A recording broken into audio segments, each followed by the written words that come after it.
Welcome to another in the series of the Outstanding Leaders in Dentistry, a project sponsored by the USA section of the International College of Dentists. We're delighted today to have Dr. Ben D. Barker, Dean Emeritus, clinician, educator, and thinker in dentistry, joining us for this interview. Thank you, Ben, for taking time from your retirement to come in and talk with us, and we're delighted to try to find out a little bit about who Ben Barker really is and his thoughts in our profession. Thank you, Dick. It's a privilege to be here. I have never been invited to talk about myself before, so let's see how it goes. Okay, well, I'm delighted. I know it's going to go well. You're now living in Wilmington, North Carolina, after retiring as the dean. Yes. I know you're not totally retired. You're totally involved with many, many things, as would be expected. But as we do in these interviews, we like to see how you got started, Ben, and see your family background and mom and dad and the impact of your youth on where you got started. So give me some few ideas of mom and dad and brothers and sisters and in your home life as a little guy. Okay, my parents were both from farm families in Alamance County, that's near Burlington, North Carolina. And we gravitated to the city early in my youth, and my father was a businessman there in auto services. My mother was a very strong woman who was vitally interested in education for her children. It was a theme she talked about from the earliest days of my memory. And I have a sister, an older sister, and so our family was a rather small one. The extended family was somewhat larger, but they were very hardworking, down-to-earth people who had goals for their children and never let us forget them. Now, I don't mean to imply they pounded us with that constantly, but it was clear from the beginning that they had strong values they wished to impart to us, and they did that. You have brothers and sisters? I have an older sister who lives in Greensboro, North Carolina, and so we still maintain. And my mother, who's 96, is still living. Yeah, she's in a nursing facility in Greensboro. Were there any other individuals that you recall, say, up until high school that were really having a great impact on your life at that time? Oh, yes. There always are people that influence young people. I recall, now that you ask, my scoutmaster was a very powerful influence in my life. He urged us to grow and to learn new things, and he clearly was the reason I was fortunate enough to earn my Eagle Scout Award. He was the motivating force for that and very influential in my life. And in high school, were there those people? Now, I happen to know that you're still working very hard in the university that you went to Davidson. Yes. And how did that come about? Was that by some impact of a high school teacher? Well, that's an interesting story. As often, there are little family histories that lead to this. My mother, we were Presbyterian, and my mother was concerned that I go to an independent liberal arts college, or a small school, she called it. I wanted to go to Chapel Hill University, which was a distinguished school, even in those days, and most of my friends were going there. But she said, well, if you'll go to Davidson 1 year, you can go anywhere you want to go, understanding that usually we get a take in that freshman year. But that was the reason I went there. I found it extremely difficult. I came from a good high school, but I was not prepared for the rigors of that program until it took me about a year to get settled in there. And then I met a biology professor who, a man by the name of Puckett, who had the reputation of he could get you into any school in the world that he recommended you for. And so he became the next heavyweight influence in my life. So he directed you to the University of North Carolina? Well, it was a self-direction. I was an economics and business major, and became disenchanted with that, but too far along to stop that pattern. And so I decided to take the science courses for admission to medical, and it turned out dental school. Dr. Puckett told me about a new dental school in Chapel Hill. It had been established in 1950. So I graduated from Davidson in '54, so the first class was graduating from that dental school at the time. And he said, you might find it interesting, go down there and look. I said, I'll recommend you to either school. And I liked the school and the people, and I applied. And that's how I happened to end up there. I wish I could tell you there were some calling, but there wasn't. It was just a set of happenstance that came along. But he was very influential. He said, I think you're cut for dentistry. Now, I don't know what that meant, and I never got back to ask him. That's like, you look like a dentist. I'm not sure what they look like. Perhaps. Now, at that point in time, as you entered dental school, I think it's really interesting to note that you did go back and were dean there for many years. And as I like to ask the people that are being interviewed is, tell me about those days. It was a new dental school, so that there were many changes. What do you recall about it? Was it a frustration, or was it a happy time? Was it a interesting time? Who are some of the people that may have impacted your life at that point? It was all of those things. It was new. That meant the facility was new. They'd been using Quonset hunts until the year before I came there, and then we had a new building.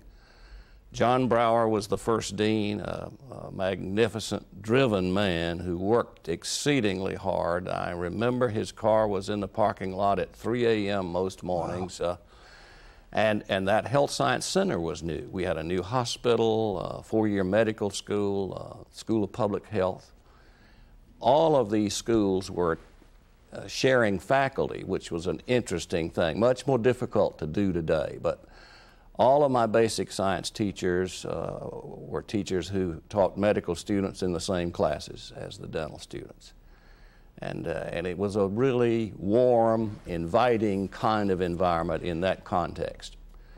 There was the usual harassment that we hear about dental schools. Clearly that pattern was there, and one of the things that it came about for me in that was that I thought, well, if I ever get out of here and have a chance to do something as a teacher, I'm going to work at that particular problem. But I'd have to say that I met some of the greatest people I will ever know. Some of my best friends came out of that period in life, and so it's a positive memory for me.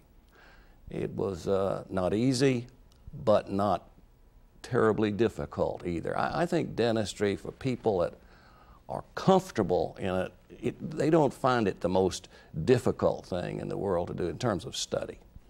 So they were great years, and I enjoyed it very much. And you graduated in 1958. 58. Then what? Well, I had been asked to teach. I won't say I was gifted, but I had what was said, in those days there was a phrase, you had a good pair of hands. You recall that phrase. Yeah. And I must have had a reasonable pair of hands. So I was asked to help teach in one of the technique courses as a senior student. Happened to be fixed prosthodontics, and they needed a faculty member the year I graduated, and they offered me a job. I recall at the magnificent sum of $5,800 a year back there in 1958. And so I took a faculty post and enjoyed that very much. I would have to say one of the most rewarding things I ever did was working with students every day. And teaching in that department, that evolved to an engagement in preventive dentistry, sort of a strange mix, isn't it? And then a kind of public health orientation in my career on the faculty there. But then you went on after several years to Duke. Yes, Dick, I thought I knew nothing about how people learn, and I was fairly satisfied most of us didn't. We taught what we knew technically, but we didn't think a lot about how people learn and how we could make that a better passage for these students. So that was my motivation for going to Duke and getting a master's in Ed Psych. I have to tell you, I didn't come away from that with all the lessons I would like to have had, the magic wand, so to speak, but it did give me a different perspective about how students learn differently and how we have to treat them as individuals, which dental schools had a hard time doing in those days and still face because of the numbers and so on. It's not always easy to do that. I'm confident that that was part of the reason that Dr. Brower, my dean, and my central mentor there, a man by the name of Willie Demerit, who was the associate dean in the school, an extremely influential man in my life and for many students in that school. When I went on to become an administrator, I became involved in academic affairs and student affairs, and so I worked with others in reforming the curriculum and reforming our approach to patient care back in the 60s, and of course every school has to do that periodically or they're getting caught up anyway, so there's nothing unique in that, but I'm sure it led to that kind of involvement for me in dental education. And your master's from Duke, then you went back to the University of North Carolina and worked in the administration. Yeah.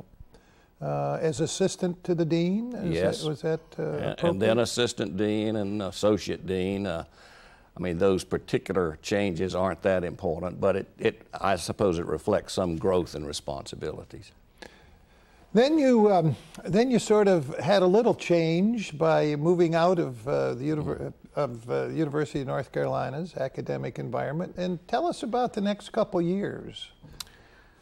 Well, I got a call one day. We had a new dean in Chapel Hill, Ray White, who was a young fellow who'd come down from Virginia and offered great promise for us. I had been academic dean for about 9 years. I got a call from Andy Patello at the W.K. Kellogg Foundation in Battle Creek. And he said, "Do you know about us?" And I said, "Well, you bet I do. I don't think there was a school in the country that didn't know about the Kellogg Foundation and Phil Blackerby and their long-standing interest in dentistry and dental education." He said, "Well, we're looking for somebody. Would you like to come up and talk to us about it?" Now, I'll spare you all of those details, but I went up there, and it turned out for me to be the unique timing event in my life. I had never thought about doing that kind of work. I'd been on the other side of the desk where we were trying to raise money. Here was an outfit that was trying to do the best job it could in giving away funds for directed purposes. They were interested in dentistry, had been interested in dentistry for 30-some years. So there was that tradition and pattern, and we were small. You know, there were some 36 of us, including the janitor and the foundation at that time. It's now well over 400 in terms of its number of employees, but it was a very interesting period. That was, I was in the late, I went there in 75 and came back to Chapel Hill in 1981.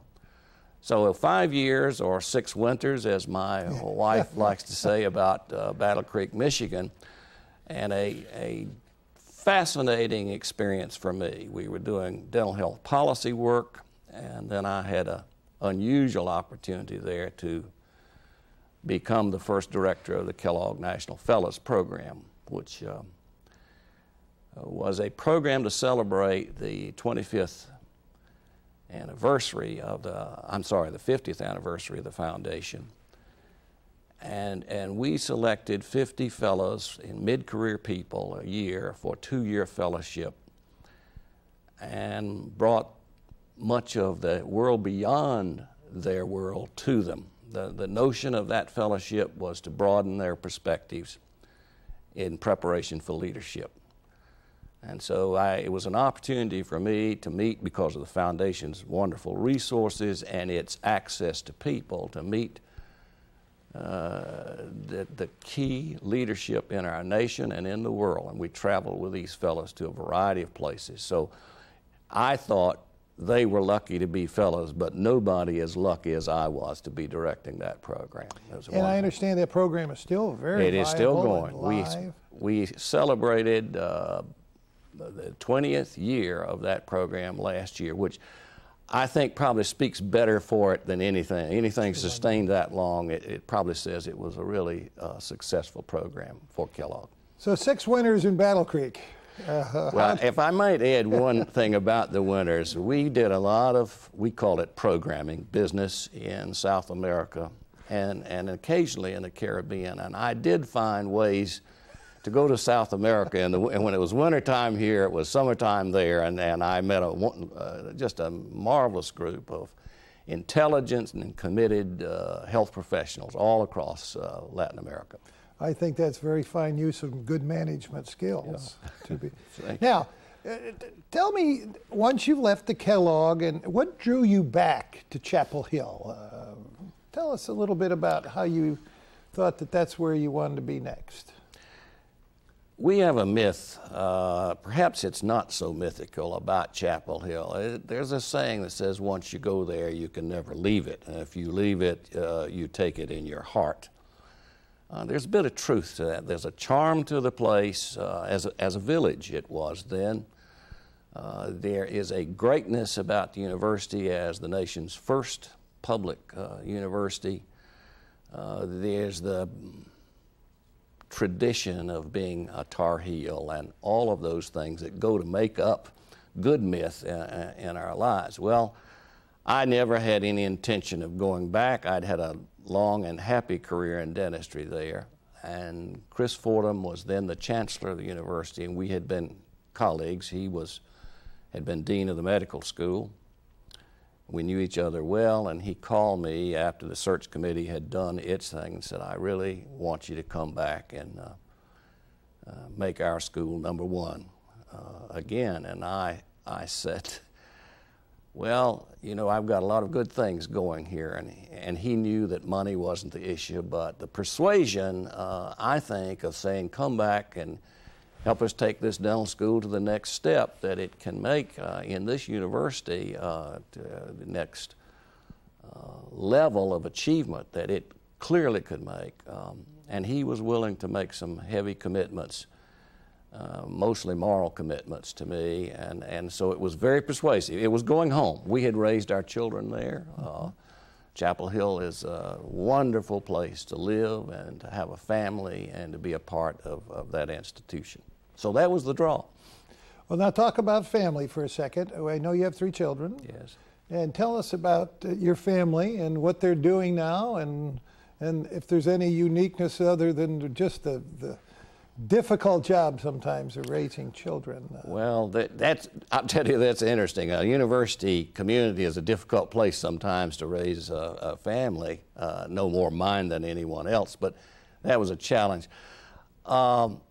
Let me say this about them, and I'll tell you quick, just a brief overview of our children. But first, let me say about my spouse, who was from Burlington as well. We were high school sweethearts, as it were, and she went to a branch of the university in Greensboro when I went to Davidson. But anyway, we were eventually married. She is one of the happiest people I know. I have never heard her raise her voice in anger except at me, and people just love her. She's really a wonderful companion and was extraordinarily supportive.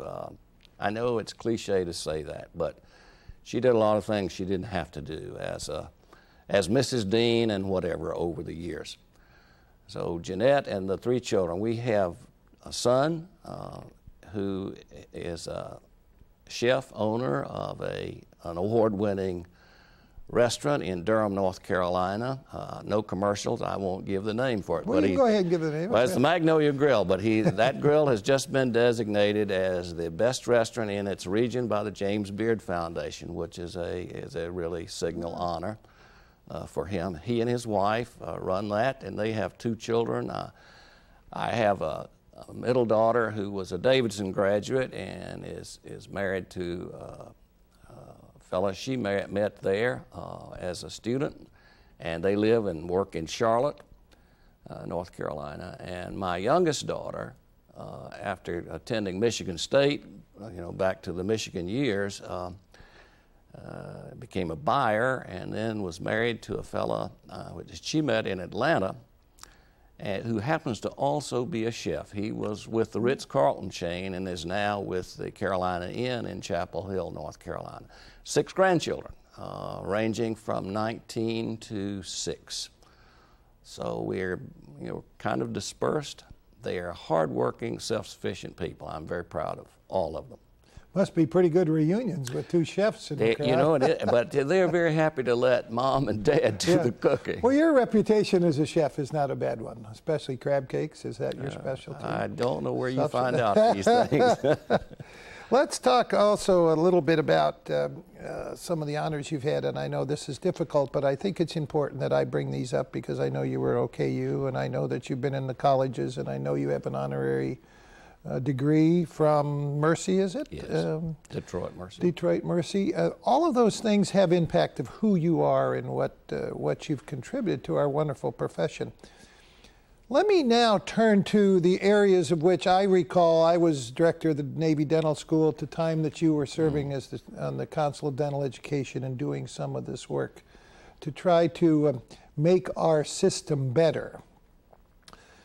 Can you, how were the times back in those days when you were working with the ADA and the Council of Dental Education?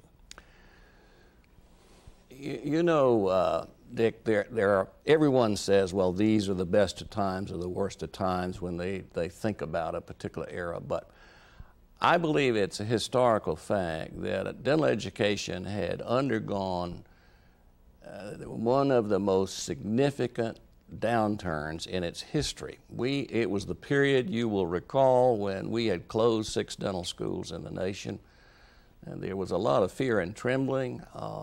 The profession was not as supportive of its dental schools as it had been. There had been that long history of great affection and support.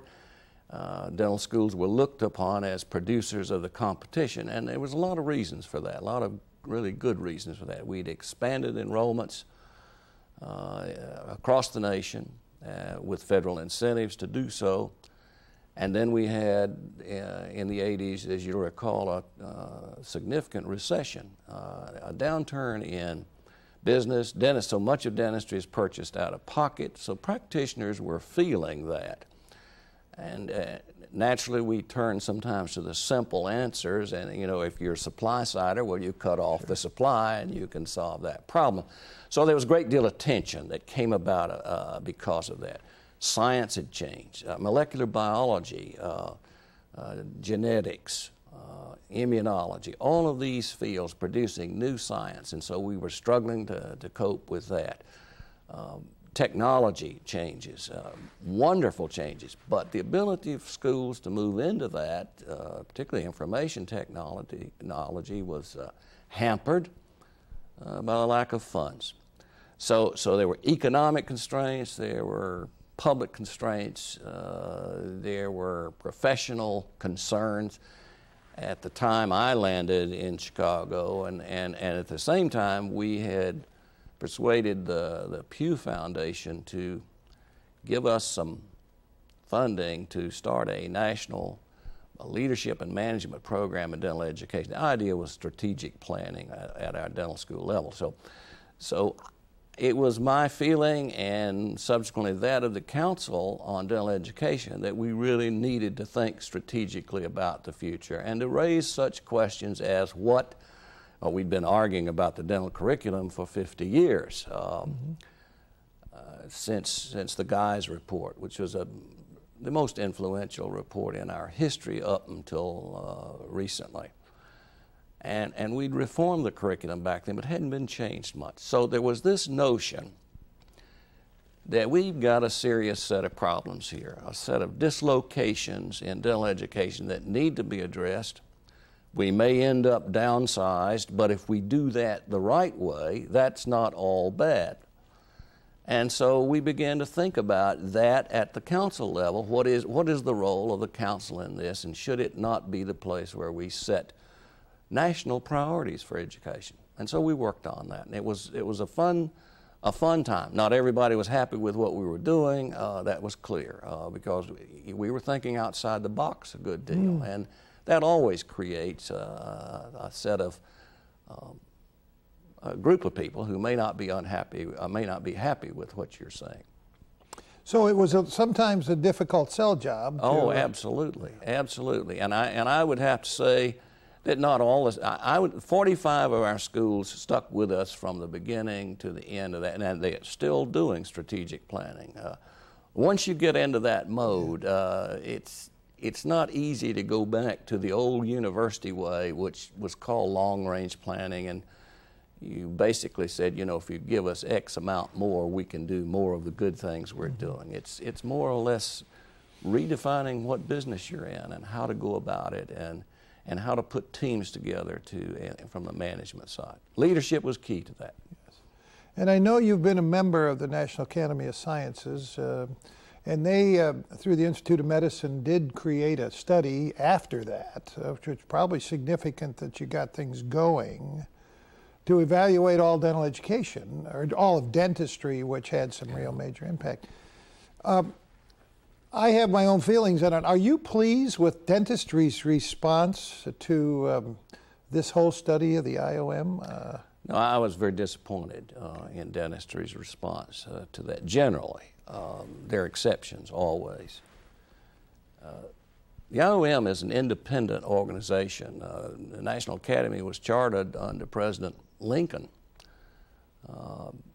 as an independent private organization to give advice to our nation and to the government when asked for it on a variety of issues. And the Institute of Medicine was created in the early 70s, and it struck us, a number of us, that it was the one institution in our nation who could take a dispassionate look at this field and what it had accomplished and what it might accomplish if it set its sights for it in the future. And I believe they went about that in the most careful way. They spent hours and millions reaching out to interview the nation's dental corps in every aspect to come to understand it. And I think their recommendations were sober, thoughtful, and indeed charted the kind of change and renewal that we need in the profession here at the turn of the century. The timing, it seemed to me, was quite good. The profession reacted as though, first of all, they misunderstood what Institute of Medicine meant. They thought physicians were looking at us and passing judgment. It was a committee composed of a broad range of people from all walks, including dentistry, and including organized dentistry. And so there was that misunderstanding, and then there are people who probably don't want to see change. Now, I've lived most of my life in a university, and it is peopled by lots of folks who are resistant to change. Mm-hmm. So I wasn't surprised at that, but I was disappointed that we didn't have a better embrace of that book that came out called Dentistry at a Crossroads, and indeed it is, in my judgment, by the organized profession. Many dental schools did take it very seriously and have undertaken active and organized programs to implement those recommendations. Just parenthetically, were you able to, as dean, were you able to change some of those things that frustrated you as a young student? It's a good question. Yes. Up to the limits of a tenured faculty. You know, you cannot force a full professor to do anything except cash a check within 60 days. That's not fair. Tenure has never been a constraint to bring about change in education. It's really a joke, and too many people think it's true. But the answer is yes. My contention was several-fold, but one, to give you an example, is that we had never addressed patient care the way we should in our schools. We had students responsible for patients, and they were learners and not practitioners. And care was not the driving force that we were, or objective. Procedures were, and checking procedures instead of caring for patients. So that, with that philosophy, we put in a whole new set of people. All change is not progress, but you're not going to get much progress without some change. And so we changed some things, and I believe patient care is better at the University of North Carolina. that report that came out after I had left the deanship, so I can take the cop out, you see, and say I would have done a lot with it, and perhaps others didn't. But I hope it seems to me it stands today as the most important document about dental education since Guy's report in the late 30s, which did alter the entire face of dentistry. It took us from proprietary schools to university-based education and a curriculum that is based in science. And this one takes us that next set of steps, which says the science has to change because it is changing. The way we care for patients has to change.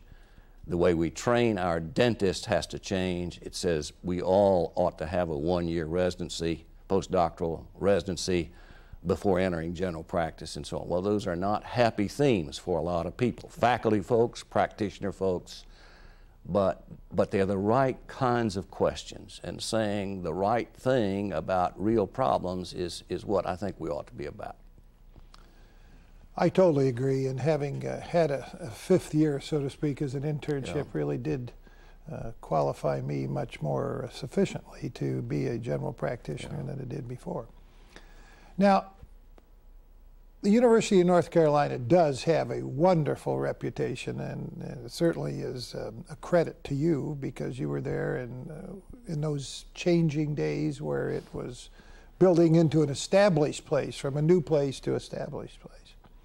If you look back on those days, when you went back as dean from Kellogg, would there be any changes that you would make now that you could sit in Wilmington and lean back and think about that era in your life? You mean as dean? As dean. Well, certainly I might have done things stylistically different. A lot of my good friends, and they are my friends, said, you know, you had tremendous ideas and you were impatient about implementing those ideas, but we'll forgive you the impatience, but you were like a bulldog in a china shop about some of those, and I think that was absolutely true. If it's possible for a person to really alter their basic, I'm somewhat skeptical that that's possible. Even in the best of leaders, they have a style and so on. I would certainly want to change that. But let me say this about it. I've heard more than one university president say that the most complicated and complex job in the American university is that of a dean, and especially a professional school dean. Now think about the number of constituencies. Students, faculty, staff. I had about 600 people. I had wonderful associates working with me. In fact, I would say one of my greatest mentors was somebody who was supposed to be working for me. That's Bernie Matchin, who's now president of the University of Utah in Salt Lake City. You've got those people at home.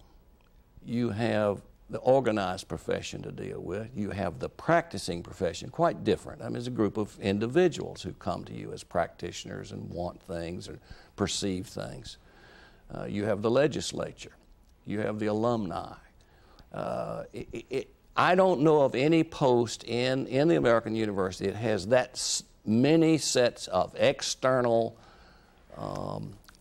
critics or complimentors available. And so it creates an unusual opportunity and an unusual challenge for leadership. That's why we thought the Pew program was key to that period in trying to help our deans better understand this environment and the external environment. I wish I had had the program they were able to take at the Center for Creative Leadership in Greensboro, an outfit that's been doing this for the corporate world for many years. I didn't have that opportunity going back. If I could have had that, I think I would have gone in with a very different perspective. The other thing I might try to do, Dick, is be more specific. You know, it's one thing to be philosophical. It's one thing to be able to think out of the box, or to even visualize some small aspect of the future, not predict it, but to think about it and develop vision statements. But you have to help people understand precisely what the goals are. And I wish, I would look back and say, we should have done a better job of that. On the positive side, there's much I would not change at all. I mean, as you measure growth in an academic institution, we moved to lead the nation in research acquisitions. Our teaching quality was outstanding and thought to be so. Not by every student, you understand, but by most people there. The service program of that faculty, the involvement in the private practice, we had the first intramural practice of any school in the nation. We had a very productive faculty in that group. We were able to recruit good people in that period. So there were a lot of positives, and I don't want to, it's self-serving to dwell on that, but say one final thing. I don't deserve credit for what happened there. My job was to try to find the resources to help those people help themselves, and we just had very good people there to carry out that work. Still do. It's a wonderful institution, and it belongs there in a leadership role in American dentistry, and therefore a lot is expected of it. Ben, let's discuss the several issues that I'd like you to share with us, because your knowledge is so extensive and widespread in the area of dental auxiliaries. And I knew that in the 70s at one point you did go to London and do some research. Can you relate those issues to us? Yes, we had, the background for that was we had a new health services research center in Chapel Hill, which was a center that operated out of the Division of Health Sciences, not any one of the professional schools. One of the projects we had undertaken in that was to examine issues of quality and efficiency and the utilization of expanded function dental auxiliaries. We were using local practitioners as the judges in that exercise and so on. Well, it was an interesting project underway, and I learned about a similar experiment on a much larger scale in Britain. The Queen's Privy Council had approved a 10-year study and then a training program for the so-called British dental nurse, which was situated at New Cross Hospital south of the Thames. And I was able to take a sabbatical year and go over there and take a look at it. Now, you'll recall Oscar Wilde said that there are only two tragedies in life. One is not getting what you want, and the other is getting it. Sabbatical is a much sought-after thing. The University of North Carolina doesn't sponsor those financially, and so I had to find resources for that, and I had a very supportive dean in Jim Bawden. So I went over there with the intent of working in that program, and they permitted me to do that. They were very gracious, and I taught and there's no better way to learn how a program works than to become a faculty member in it. We were training young women, all women, who were fresh out of what the equivalent of high school here, in a 2-year program to perform dental procedures for children, all the things a hygienist does in this country, as well as amalgam and in those days silicate restorations, and they could administer anesthesia in the upper jaw. We, the faculty, administered the blocks in the lower jaw. And then they worked in the school health service. They were not out in the general practice or general delivery system in the British national healthcare system. So we had clinics in various communities, and the eligibles in that community were these children enrolled in the schools and pregnant and lactating mothers. And so I spent the first 6 months teaching in the program, teaching histology of all things, which I was not qualified to do, and then the second 6 months in traveling around to these various clinics all over Britain and taking a look at it. It was a very impressive program. It was providing access to children who would have not had it otherwise. It was a great success story in my view, but I'll have to say the government in Britain ultimately decided to disband it. Now that might have been a cost issue a decade or so later, but that program has been then replicated in Trinidad, a number of Caribbean countries, and in Africa. So there are some approaches other than the ones we use in this country to providing care, especially for children. Very interesting year for me and my family. And if I think back to my background, we did a lot of those things as Navy dental technicians. Absolutely. And Absolutely. were very worthwhile. Absolutely. But anyway, we won't continue on in the controversy of that. Let's talk some issues of where dental education is going as you see it. Now, you're an expert in that area. We're in it a long time. I know that you've been quoted to say that it's been a wild ride. And where are we going now as you see it? Well, I have to share a caveat. These are opinions that grow out of sitting on a bank by the inland waterway. I'm not in the fray any longer, and so there are those that real experts are the folks who are right there on the firing line now, and are thinking about it. It takes both sides. I believe there's been a tacit agreement that there are some issues that are desperately needed out there. So I think there's an internal drive among the majority of our schools to try to get the new science in the basic sciences, to find a way to link those sciences to the care of patients, which was always a problem. Perhaps you'll recall that too.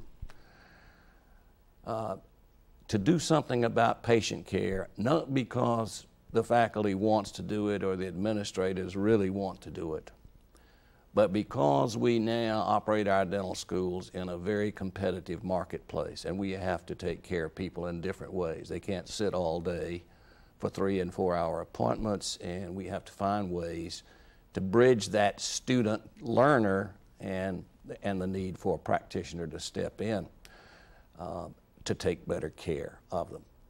So I think those things internally in the institutions. The most powerful influence has always seemed to me to be the external environment, whether it's my private life or an institution. And you and I know there has been a revolution in the organization and delivery and the financing of health care in the country. We in our dental schools don't much want to face the world of HMOs and PPOs and the alphabet soup. But the fact remains that more and more people are covered under those kinds of plans. We haven't faced up to the fact that those decisions are being made in the corporate boardrooms of America, because it's the cost of care that's driving that machine. And so our schools are going to have to respond to that. The challenge is going to be to try to make money in a teaching clinic. The challenge is going to be to try to get funds for your school, either private or public, when higher education is not the #1 priority in the nation anymore.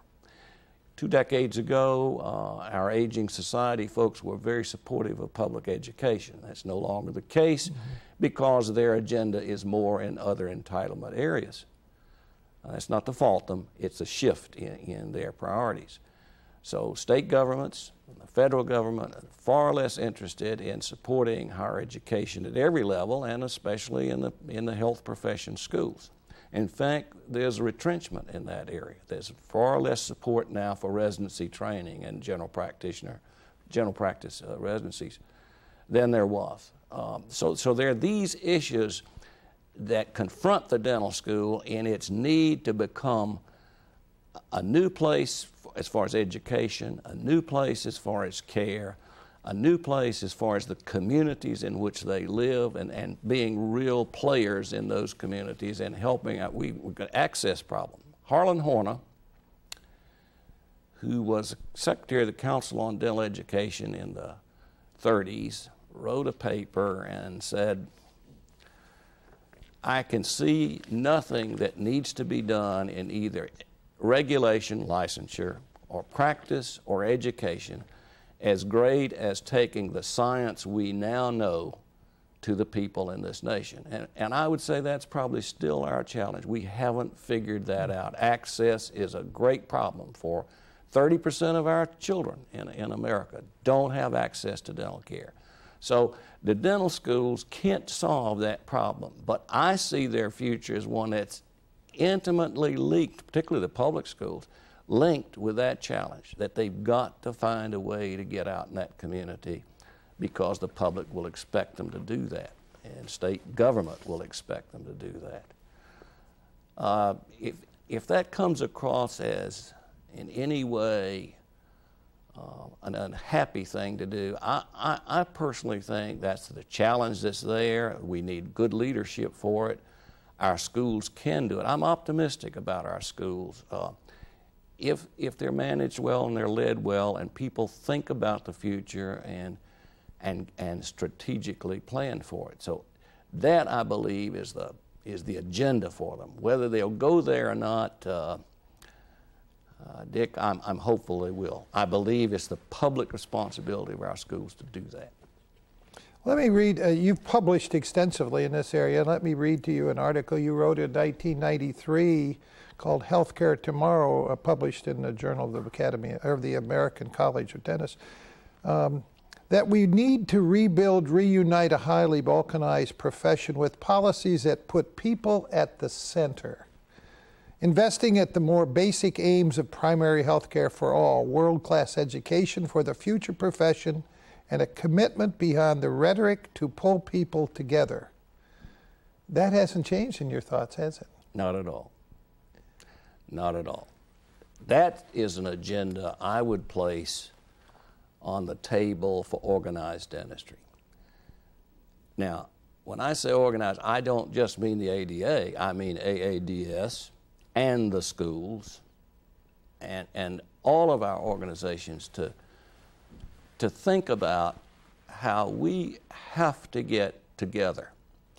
We've got, in my judgment, too much dissension, too much difference of views about, I mean, let's talk about it. Let's figure out what's the best way to get there for the best interest of the public. I don't want to get on a rant here, but I will say it seems to me we've lost a little bit of our public commitment. That was the guiding, Harold Hillenbrand was a remarkable man. He understood that we have to continue to broaden our perspectives, that dentistry was an international field, that dentistry was a people-oriented thing, that all parts of it have to come. Now, I know he was a strong man, and I know he had views that some people differed with, but as a leader, he understood this very proposition that I presented in that paper, that we were balkanized or we ran the risk of it. I'll give you an example. We're all entitled to our different views about this, but I would hold that maybe one of the big mistakes we made was not getting together on the financing of care years ago. I was concerned very much about the Medicare bills in the Congress and whether they would work. As it's turned out, I would say that a lot of physicians would tell you that without that, they would not have been able to provide the care they have to so many people and inured financial benefit to themselves as well. I think dentistry should have been in it. I think it was one of our tragic policy mistakes. But again, that's because, and you know, I'm entitled to that view and others entitled to another view on it. I'm comfortable with that. But we should have spent more time thinking about our future in that context. And these opportunities to help shape our future are with us now. We just have to see that. If we don't, I think, you know, the old boogaboo we hear from organized dentistry, if we don't do it, somebody else will. But that's true in our nation. You know, a vacuum will be filled in our nation. We are a free society, and that happens here. So I would urge us, whatever route we choose to take, but not the one that says we want isolation, we want no part of being in medicine. I mean, we treat human beings. We treat a part of the human body. How can we say we want no part? We don't have to be part of the AMA, but we have to think conceptually that we are part of the total health package. And that's what I meant by balkanized, or one aspect of it. We really need to think differently than we are. And I worry that so many of my friends and colleagues believe that if we stay isolated and apart and separate, that we'll be all right.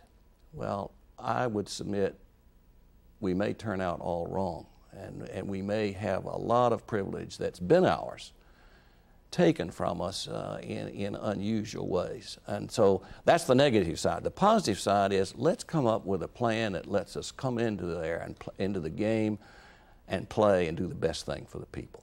Yes.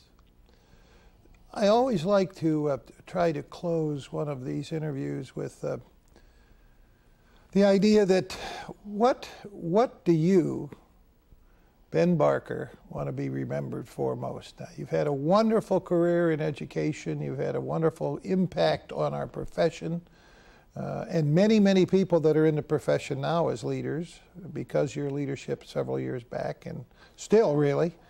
What do you want to be remembered for? That's tough to answer. I think of King Charles. It was said about King Charles II that nothing so became him in life as taking leave of it. Maybe, what I think is, it would be nice if some people thought I helped some young people come along the way to have better careers, to make a contribution themselves, that I stimulated some people to think about the issues and the problems and the opportunities that were ahead of us. But most of all, I would like to be remembered as someone who tried very hard to be honest. Like the fellow who said, in my life, I've turned in 3 fire alarms, none false. Well, that would be, if there was a false one, that would be a problem. Yeah. Well, I really appreciate your willingness to come up and join us. I know that the sitting on the banks in Wilmington of the Inland Waterway are probably much better than looking across this little table at me, but we really do appreciate your opportunity that you've given us to hear more about who Ben Barker is. And the International College stores these, as you may know, at the National Museum of Dentistry in Baltimore for all scholars for the future to see. So we felt that you were a leader in dentistry, and we appreciate the time that you've taken out of maybe a better life to come up and talk with us, Ben. And thank you, sir. Dick, thank you. It's an honor to be here. I have this view about it. Yes, it's a different thing, but that's how we grow. And it's been a new experience for me to come and chat this way, and I wish you success with this project, and particularly with the museum project as well. Thank you, sir. Thank you.